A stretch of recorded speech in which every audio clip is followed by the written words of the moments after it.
अमर संदेश। शिष्य। शिष्य का अर्थ शिक्षा लेने वाला होता है। संत मत में सतगुरु की शरण को प्राप्त करके सतगुरु के उपदेश के अनुसार रूहानी मार्ग पर चलने वाला साधक शिष्य कहलाता है। मनमत को पूरी तरह त्याग कर पूर्ण रूप में गुरुमत में आ जाना शिष्य का परम धर्म है। गुरु और शिष्य के रिश्ते में वैसे तो गुरु और शिष्य दोनों शामिल हैं, लेकिन यह रिश्ता मुख्यतः गुरु पर आधारित होता है। जब तक गुरु प्रार्थना करने वाले को अपना शिष्य स्वीकार नहीं करता, यह रिश्ता कायम नहीं हो सकता। इसलिए रिश्ता शिष्य की धारणा पर नहीं, गुरु की स्वीकृति पर निर्भर करता है। कुछ लोग यह सोचते हैं कि वे पूर्व काल में हुए किसी महात्मा पर विश्वास करके भावसागर से पार हो जाएंगे।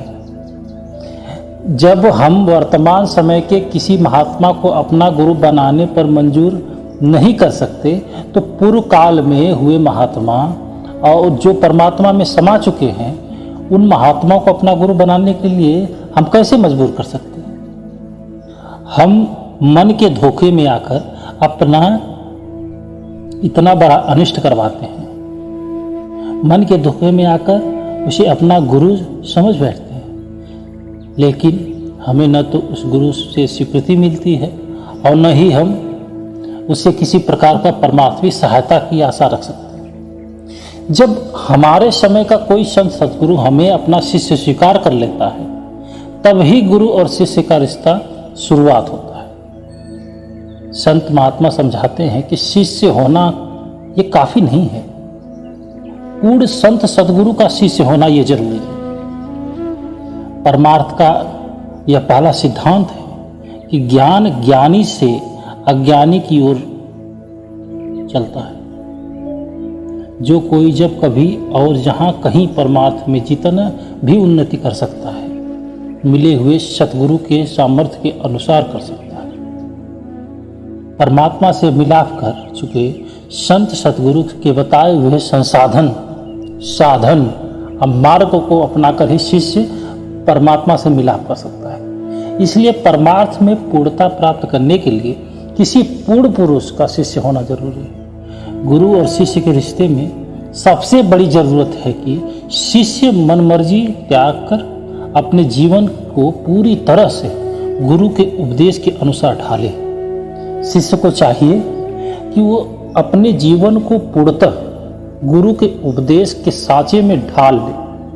शिष्य को चाहिए कि जिन कार्यों से गुरु रोकता है, वह उन कार्यों से बचे। जो कार्य गुरु करने के लिए कहता है, उन्हें प्रेम पूर्वक उत्साह पूर्वक करे। यह कठिन कार्य है।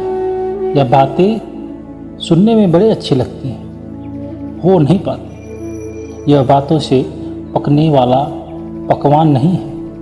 यह करने के लिए लोगों की उम्र बीत जाती है। सच्चा शिष्य बनने के लिए जरूरी है कि शिष्य अपने मन को पूरी तरह सतगुरु के अधीन कर दे। मन मर्जी त्याग कर अपने सतगुरु पर पूर्ण विश्वास करके गुरुमत को धारण करना एक कठिन कार्य है, लेकिन परमात्मा में सफलता के लिए गुरुमत धारण करना बहुत जरूरी होता है।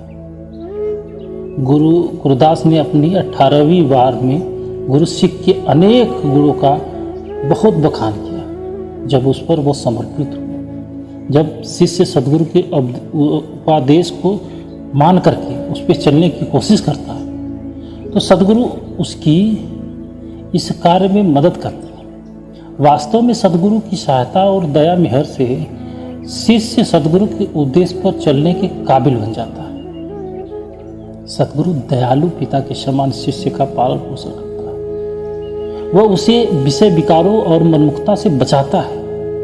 वह उसे नाम का अमूल्य धन देता है, जिसकी कमाई करके इस लोक को और परलोक दोनों को सफल करता है शिष्य, और उसके परम पद को प्राप्त हो जाता है।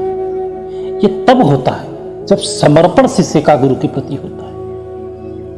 गुरु दुनिया को छुड़वाते नहीं, बस दुनिया की ओर से ध्यान को मोड़ करके परमार्थ की ओर ले जाते हैं।